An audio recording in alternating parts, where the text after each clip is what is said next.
right. I wasn't going to ask you this, but since we do have a little bit of time, let's just talk very briefly about health care. I don't want to go into it in too much detail, but again, since we're in Washington, it's obviously a big issue in the debates right now in Congress.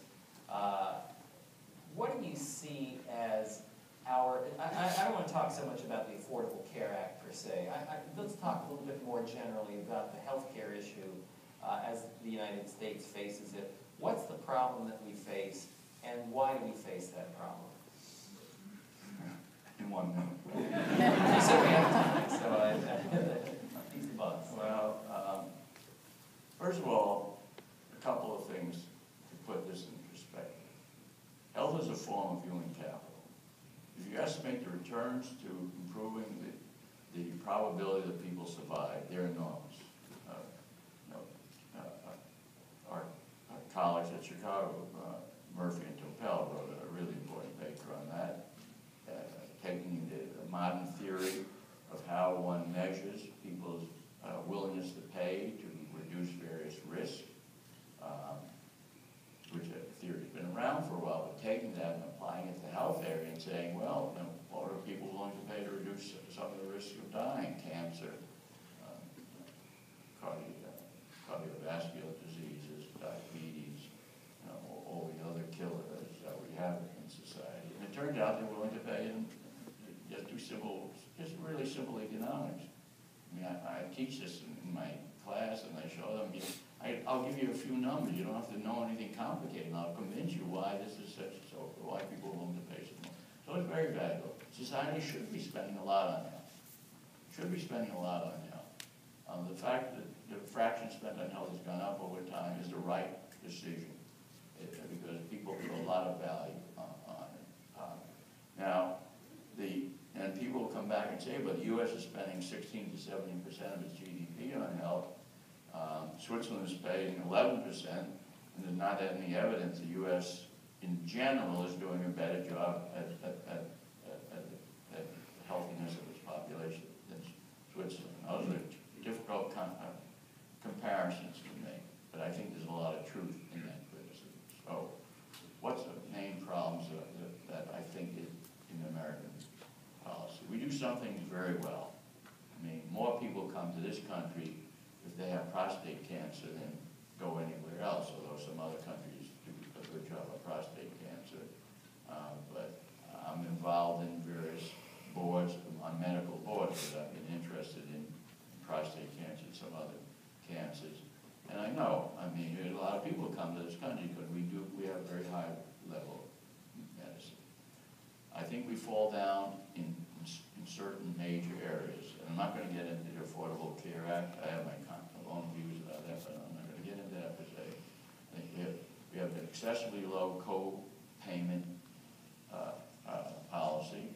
Switzerland, on the average, co-pay rate is 30% approximately. So that on the average, people are paying, by that I mean out-of-pocket expenses, one way or another, paying 30% of additional spending. That's on the really big ticket items and more and more. U.S., the comparable number is 12%. You're starting out with that, you're already really encouraging people to spend enormous amounts. To me, that's one of our number one problems with it. Medicare. I'm still working full-time, so I'm not under Medicare. Now, I'm probably old enough to be on Medicare. But I'm not under Medicare, okay? But what should an intelligent policy be?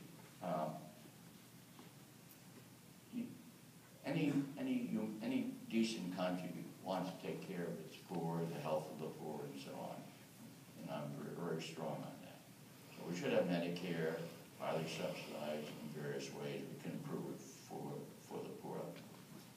But there are a lot of people, the middle income level, the richer people, they should be paying more of their way when they're older, just as they pay more of their way in various ways when they're younger.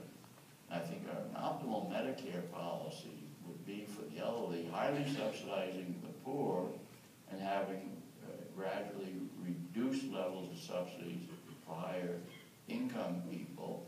They would get private insurance. It wouldn't be they would be without insurance. They would rely mainly on private insurance, less on government source insurance. And I think that would have a tremendous effect, because you take Medicare and Medicaid together, they account for total medical spending.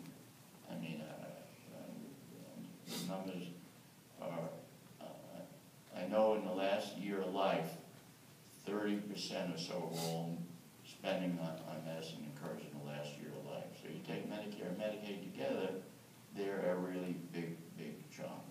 On Medicaid, I think, again, it should be for the poor. We should, and children should have a more flexible policy, because if you invest in children's health, that has long-term consequences that are very valuable. In terms of people who are significantly above the poverty line, I think they should not qualify for Medicaid. So these are a few changes, and a lot of other things you can talk about. Great.